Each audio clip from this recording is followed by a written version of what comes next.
Hello and welcome to Badger Castle Creations. Today I'm going to be showing you how I made this junk monster, so I hope you enjoy. This project was simply an experiment to see what I could make out of scrap pieces from my junk box.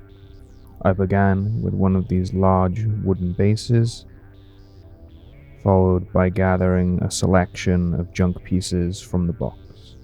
I began by creating a pile of junk that I wanted the creature to be growing out of. I used whatever I had to hand. There was a mixture of cork, garden wire, toothpicks, knitting mesh, and plastic drinking straws.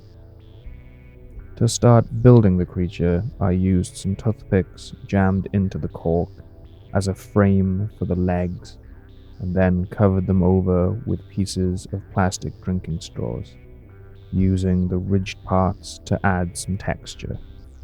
I used this scrap piece of a stretch toy from a previous build to act as the torso. I intentionally went for an uneven number of legs to make it look more unnatural. The idea was that it was some sort of golem created and held together by magic. I added some thin wire dangling and wrapped around the creature.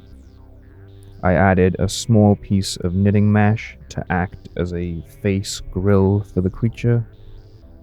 I then added this jewelry chain, having a few chains hanging from the creature, and used the excess to fill the gap in the head/chest area.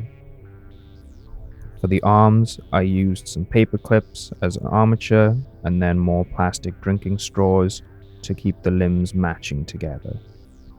For the hands, I used some paperclip pieces on the one to look like loose wires,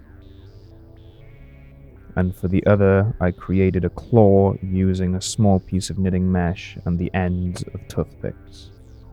I finished the base with some texture paste made from sand and PVA glue to tie everything together, and then the model was ready for painting.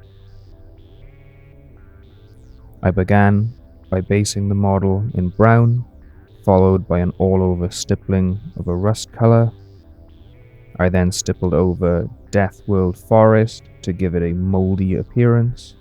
I then dry brushed the edges with Iron Warriors, but any metal color would work. I then gave the miniature a wash with Agrax Earthshade to help tie everything together, but also avoided some areas in order to have a bit more variety of color. I then stippled over with War Boss Green, as I didn't think that the previous green was strong enough.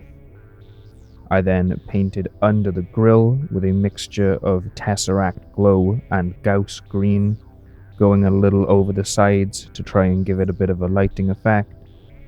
I then repainted the grill with the metal and rust colors to tidy it up. And with that, the model was complete.